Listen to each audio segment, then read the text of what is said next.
I bankrolled $28,000 for Dad's dream retirement trip, but my family replaced me with my sister's fiancé, so I pulled the plug on everything.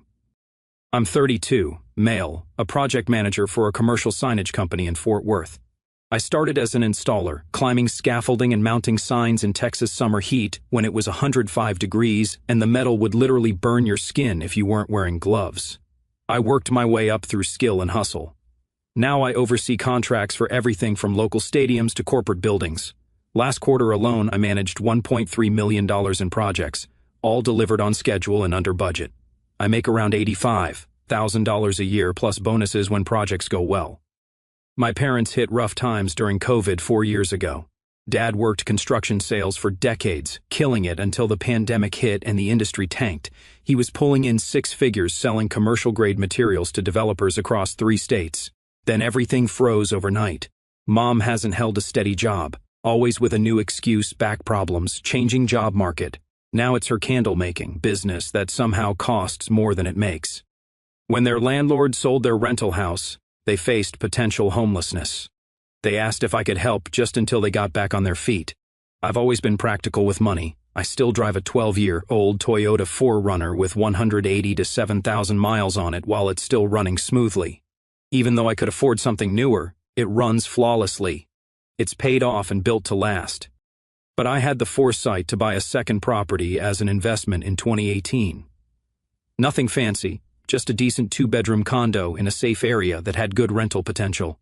I put down 20% to avoid PMI and locked in a solid 3.5% 30-year fixed rate before rates went crazy. I agreed to let my parents move in at $800 a month, about a third of market rate.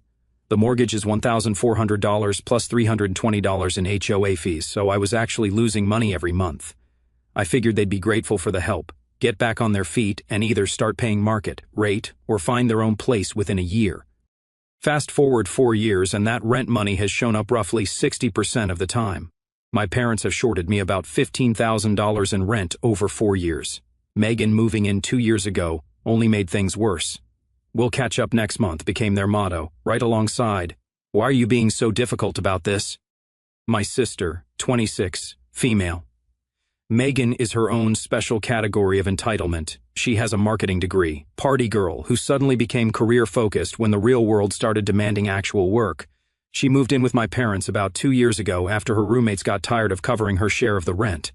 She tried the freelance social media consultant route for about 3 months before landing an entry-level job at a local marketing agency.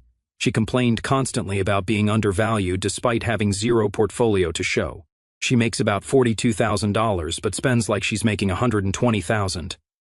Anytime I'd bring up the missing rent, Mom would hit me with, "We're family, not some corporation. Why are you nickel and diming us?" Meanwhile, they never missed a payment on their new SUV or Megan's monthly spa treatments.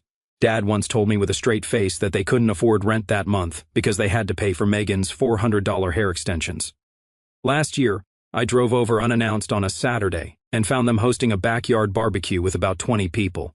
They'd installed a new 75-inch TV I hadn't seen before and had apparently just finished a kitchen remodel with granite countertops. When I asked about the rent money they owed me, Mom whispered, "Not now. We have guests," like I was being the rude one. The breaking point came when Dad finally retired in March. Unlike most construction guys, he managed to avoid major injuries, though his knees are completely shot from years of job site visits. He needs replacement surgery but keeps putting it off. For years he'd talk about wanting to see Dubai. "Greatest construction achievement of our time," he'd say, like he personally advised on the Burj Khalifa blueprint. He had this coffee table book about Dubai skyscrapers that he'd flip through at least once a week, telling anyone who'd listen about the engineering marvels. I decided to make it happen as a retirement gift. I figured it would finally earn some appreciation and maybe reset our relationship. $28,000 for a 10-day trip to Dubai. First-class Emirates flights from DFW, 4-star hotel near the Burj Khalifa. Desert safari excursions. The works. I spent weeks researching the best time to go. I even connected with my college buddy James, who's been working for an engineering firm there for 3 years. Guy's living like a king in an expat compound, driving a Mercedes he got tax-free. He promised to show us the real Dubai, not just the tourist traps. When I announced the trip at dinner, the initial shock and gratitude lasted about 5 minutes before Megan asked if Trevor could come. Freaking Trevor. Trevor is my sister's fiancé. And what happens when privilege meets delusion? Imagine every LinkedIn cliché packed into one 29-year-old with perfect teeth and a trust fund he pretends doesn't exist. He calls himself a serial entrepreneur and disruptive business strategist. But his actual business model consists of talking about business while others pay his bills. His LinkedIn profile reads like AI-generated corporate nonsense. Lots of leveraging synergies but zero actual revenue. His profile picture is him in front of a rented Tesla pointing at nothing while wearing a Patagonia vest. Classic.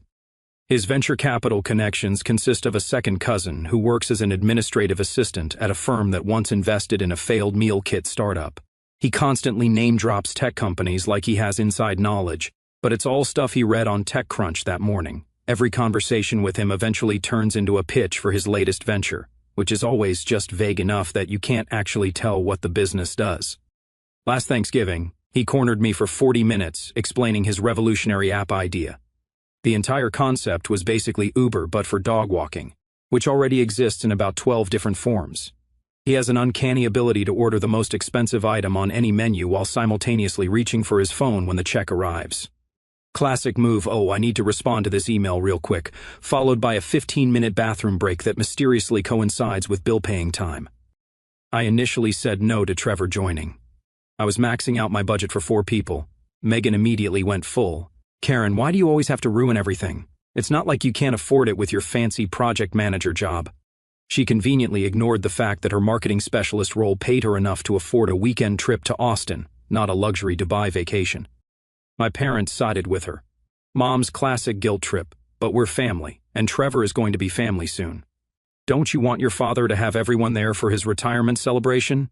Dad joined in, son. It would mean a lot to have everyone there. Trevor's actually quite knowledgeable about international business. I looked Trevor dead in the eye and said, if you want to come, you can pay your own way. Should be pocket change for someone with your business acumen. The way his face twitched told me everything I needed to know about his bank account.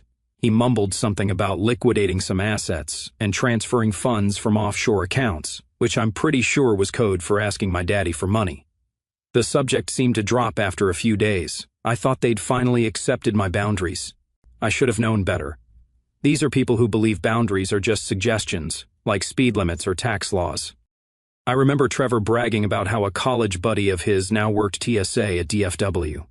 He said if I ever needed a favor, he'd take care of it. Trevor smirked. I thought he was full of it. Now it all made sense. But wait, I'm getting ahead of myself. 2 weeks before the trip, Trevor cornered me in my parents' kitchen while I was grabbing coffee. So, I've been thinking about maximizing our Dubai opportunity, he said, not looking up from his phone. Uh-huh, I replied, not giving an inch while I poured myself a cup of coffee I'd brought over. We need to book meetings with real estate developers while we're there. The UAE market is primed for disruption, and I've got concepts they'll want to hear. I laughed, thinking he was joking. He wasn't. Seriously, all the big players are there, MR Properties, Nakheel, Damac. This could be the perfect chance to secure some seed funding for my next venture. Not in the budget, Trevor. I'm already covering the entire $28,000 family trip. I'd actually checked out these companies while planning the trip. The idea that they'd take a meeting with a random American with no portfolio, credentials, or actual business plan was laughable. But, this is a once-in-a-lifetime networking opportunity, he pressed, finally looking up from his phone. I've been developing a concept for a revolutionary co-living space that combines WeWork with high-end residential. So, an apartment building with desks? I asked. His eyes narrowed. It's more nuanced than that. It's about creating synergistic living environments that foster cross-pollination of ideas while maximizing square footage utility. Right. Still not in the budget. That evening, Megan confronted me about it, calling me a jerk for not helping with Trevor's important business opportunity. According to her, I was sabotaging his career because I was jealous of his vision. I stood my ground. The trip was for Dad's retirement, not Trevor's imaginary business deals. Fast forward to departure day. I was finishing paperwork on a project when my phone buzzed. A text from Mom. We've decided that Trevor is coming on the trip instead of you. He's more fun and will take better photos for social media. Your father agrees he'll be better company than you would be. I stared at my phone. My stomach dropped. Was this some kind of sick joke? I replied asking what she meant. She said, I kid you not. Trevor was taking my seat and I could always go on another trip sometime. They needed Trevor there for his business connections anyway. I replied with one word, understood. Then I closed my office door and did what they least expected.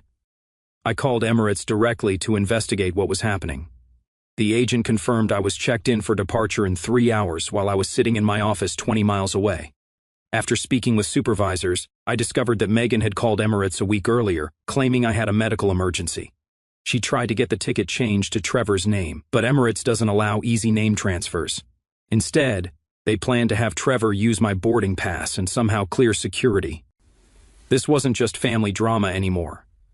This was fraud. I called Emirates back and spoke to their fraud department. Since everything was booked under my name and credit card, I had leverage. While they couldn't stop passengers already checked in for today's flight, they could flag the return portion for security review. I then requested a full cancellation and refund of the return tickets, citing fraud. Next, I logged into Booking.com and canceled the hotel reservations. Then I methodically called each tour company and canceled every excursion. I called James in Dubai to explain the situation. They were about to board a flight to a country they'd never visited, thinking everything was paid for, but I'd canceled it all. They'd kicked me off my own trip to bring Trevor instead. That's cold, man, he paused. Also completely deserved. What are they going to do when they land? Figure it out, I guess. Dubai isn't exactly budget-friendly for unprepared tourists. A decent meal at a mid-range restaurant runs $50 to $75 per person. A taxi from the airport to the city center is around $50. Their emergency fund would evaporate within 48 hours.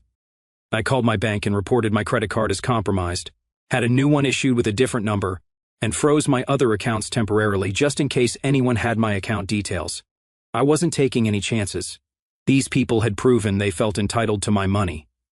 My best friend Matt always saw through their BS and warned me, but I didn't listen, so I texted him. Remember that conversation about consequences? It's happening now. He came over that night with drinks, and his buddy Ryan, who works as a locksmith. By 10 p.m., every lock in my rental property had been changed, new security cameras installed, and a keypad lock mounted by the front door. I contacted a property management company I'd worked with through work, had them draw up a formal lease agreement at full market rate, $2,850 per month, utilities not included, first and last month's rent due immediately upon signing. Finally, I called my real estate attorney. I'd used him before for property matters, and he quickly drew up an official eviction notice giving them 30 days to either sign the new lease or vacate the premises. That wasn't all. While my real estate attorney was drawing up the eviction paperwork, I explained how Trevor had used my personal information to board the flight. He'd essentially committed identity theft. My attorney, who also handled criminal cases, immediately saw the opportunity. We need to document this fully, he said. This isn't just a family dispute anymore. It's potentially criminal fraud. I filed a police report the next morning, bringing copies of my text messages, screenshots of the original booking confirmation, and the flight records showing someone had used my ticket. The officer taking the report looked impressed by my documentation. Most identity theft cases don't have this level of evidence, he said. Usually it's just a mysterious charge on someone's credit card, not a fully documented case with admissions and text messages. I also called Emirates back and asked to speak to their fraud department again. The rep was professionally horrified when I explained what happened. Sir, this is a serious security breach, she said. Someone using another person's boarding pass and identification is something we track very closely. She flagged the incident for internal review and assured me they'd be investigating. And remember Trevor's TSA buddy? Seems the guy helped him bypass the ID check. Emirates didn't catch the mismatch until the return leg, which triggered a security review. My attorney sent a formal cease and desist letter regarding the identity theft and helped me file charges for identity fraud and misuse of personal information. Their Emirates flight landed in Dubai around 7 p.m. local time. I imagine the excitement as they deplaned, all smiles and Instagram stories ready for their luxury vacation. Except there was no hotel shuttle waiting, no reservation, no return flights. Matt came over to my place that night with pizza and drinks. We also spent some time setting up a detailed spreadsheet tracking every penny they'd borrowed or taken from me over the years, with dates, amounts, and any promises made about repayment. The first panicked call hit my phone around 9 p.m. My time. I didn't answer. Then another, and another. My phone started blowing up with text messages, which Matt and I read out loud between bites of pizza. Megan, what the heck did you do, Trevor? This is completely unprofessional and potentially illegal.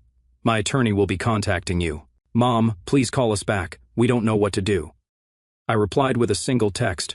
Enjoy Dubai with Trevor. I hear he's more fun than I am. Then I turned off my phone and enjoyed the first peaceful night I'd had in months. Matt couldn't stop laughing. Dude, Trevor's attorney. What attorney represents people who can't afford their own plane tickets? The same one who handles all his billion-dollar deals? I replied, reaching for another slice of pizza.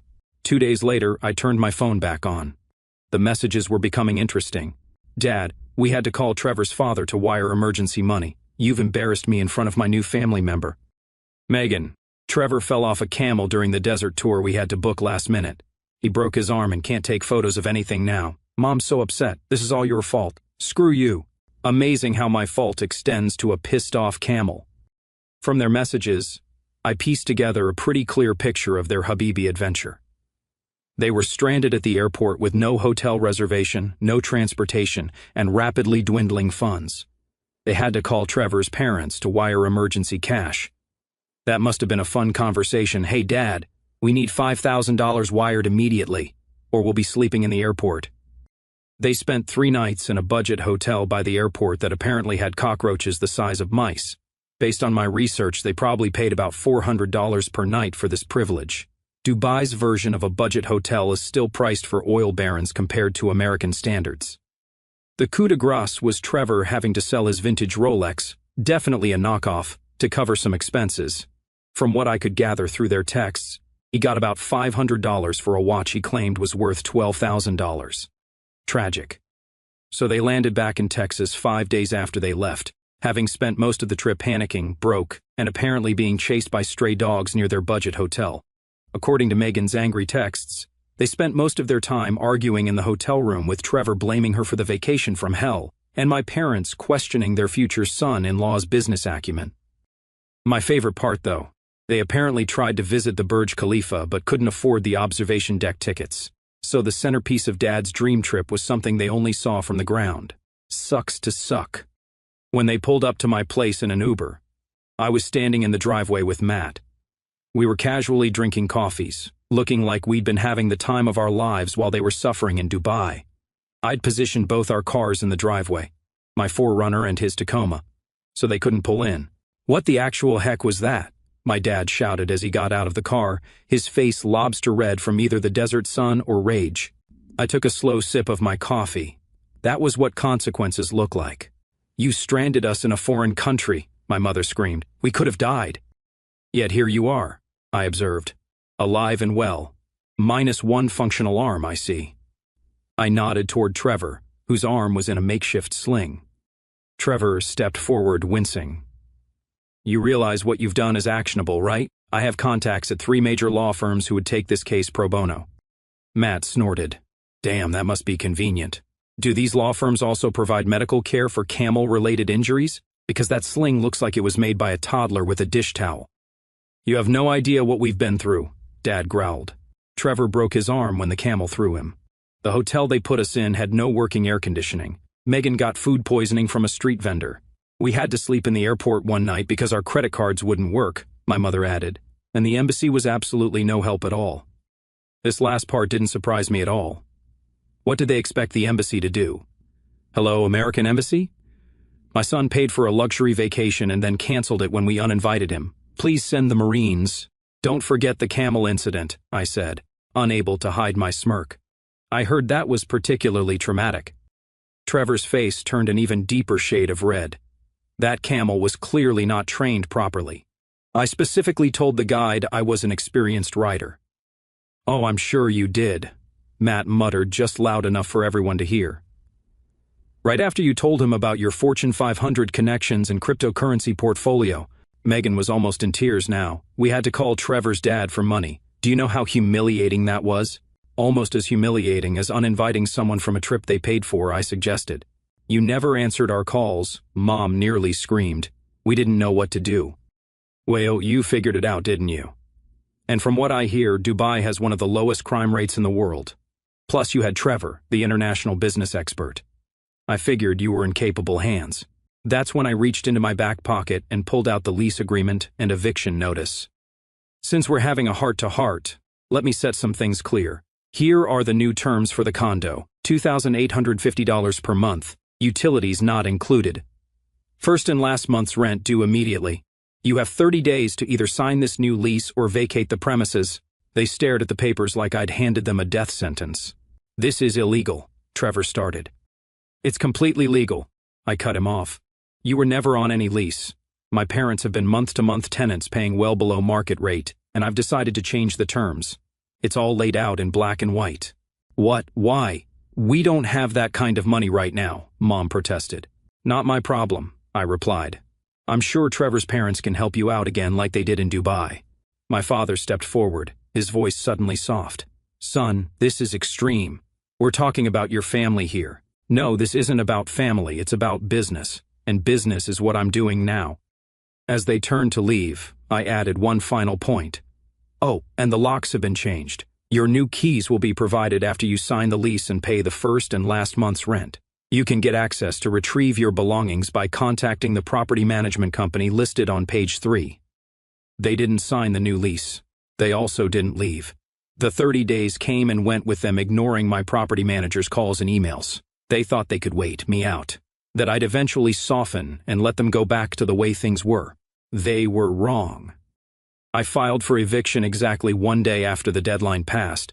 The hearing was set for 2 weeks later. During that time, they alternated between ignoring me completely and sending manipulative messages. Mom, I raised you better than this. Dad, no son of mine would treat family this way. Megan, I hope you're happy destroying our lives for your petty revenge. Each message just reinforced that I'd made the right decision. Not once did they acknowledge their role in creating this situation. Not once did they offer to make amends or take responsibility. It was always about what I was doing to them, never about what they had done to me.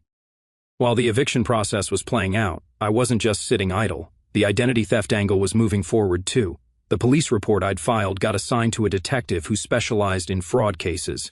He called me for a follow-up interview and seemed genuinely interested when I handed over the texts, screenshots, and flight records. This is pretty clear-cut, the detective said. Most identity theft is harder to prove, but they basically admitted to it in writing. Yeah, they weren't exactly geniuses. The Emirates Fraud Department also completed their review. An airline representative called to inform me they'd flagged Trevor's passport in their system and confirmed my original suspicion he'd used my boarding pass and identifying information to get through security and board the flight. My attorney was methodical about the whole process. He filed the identity theft and fraud charges separately from the eviction proceedings, explaining that mixing them would only complicate both cases. Let the criminal justice system handle the identity fraud while we focus on getting your property back, he advised. I used those 2 weeks productively, met with my financial advisor to adjust my investment strategy now that I wasn't subsidizing 3 adults, started talking to a real estate agent about potential properties in up-and-coming neighborhoods, even reactivated my dating profile after a 2-year hiatus. The judge at the eviction hearing was a no-nonsense woman in her 60s who had clearly seen every sob story in the book. My attorney presented the case: tenants refusing to sign a new lease or vacate, history of irregular payments, property owners' right to adjust terms. Their defense consisted mainly of, but we're family and we've lived there for years, neither of which impressed the judge. Dad tried bringing up his knee problems and retirement, but the judge cut him off with a raised hand. Sir, medical conditions, while unfortunate, do not create tenancy rights, she said, peering over her glasses. Trevor tried to argue that as Megan's fiancé, he had some kind of right to be involved. The judge shut that down so fast I almost felt bad for him. Almost.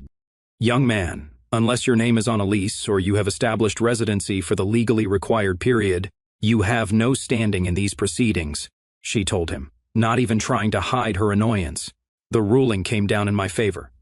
They had 5 days to vacate the premises. As we left the courthouse, my mother grabbed my arm. You can't do this to us. Where are we supposed to go in 5 days? Maybe ask Trevor. He's practically family now, right? Trevor stepped forward.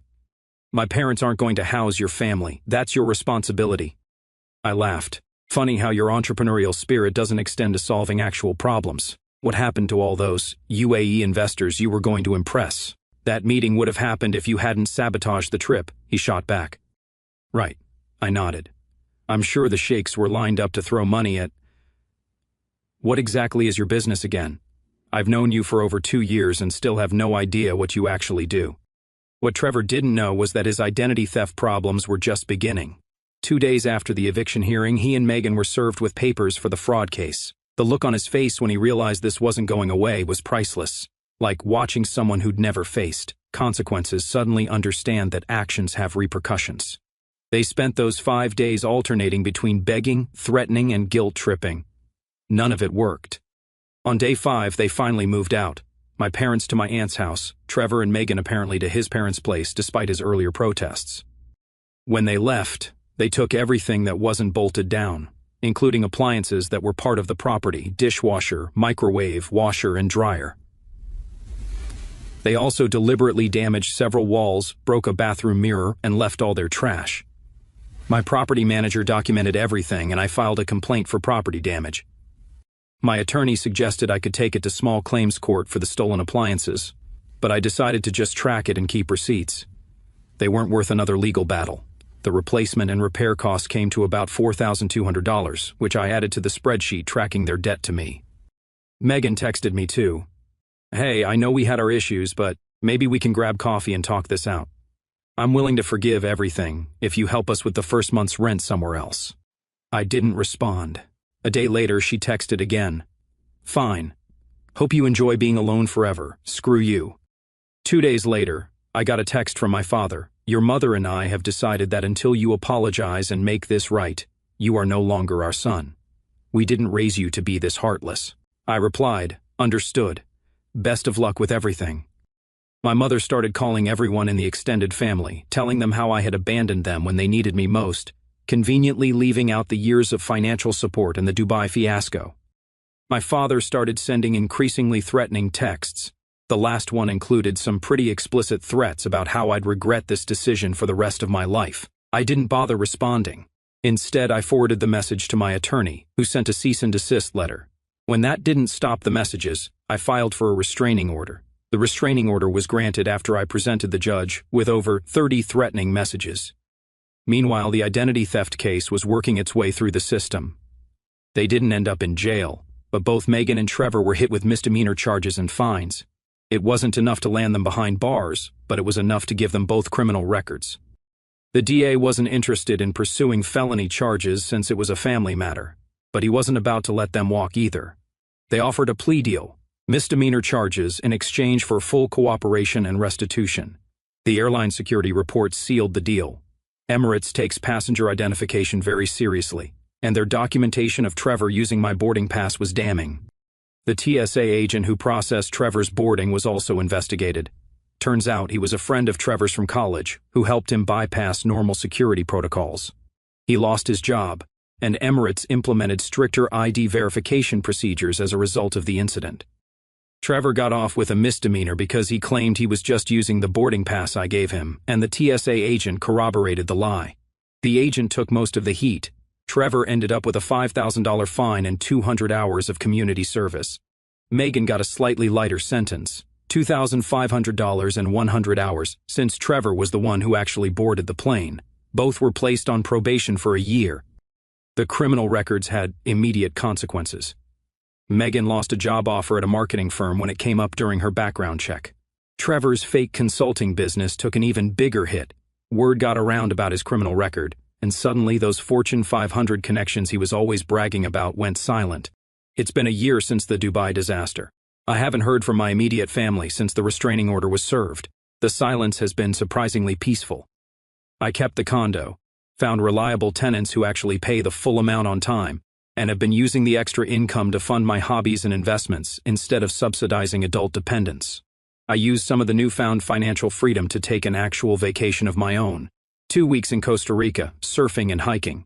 Didn't post a single photo on social media, just enjoyed it for what it was. My cousin Laura dropped by a few times throughout the year, keeping me updated on the family drama. My parents had moved from my aunt's house to another relative's, then another, burning bridges at each stop. They'd taken loans from various family members, promising to pay back as soon as their situation stabilized. None of those loans had been repaid. Most of the extended family had cut ties with them after realizing they were being used as temporary ATMs, a role I knew all too well. Trevor bailed on Megan about 2 months after the eviction.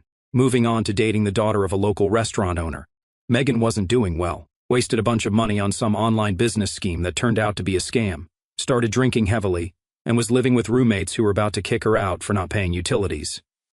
My father's knee problems had worsened to the point he needed surgery, but Medicare would only cover part of it.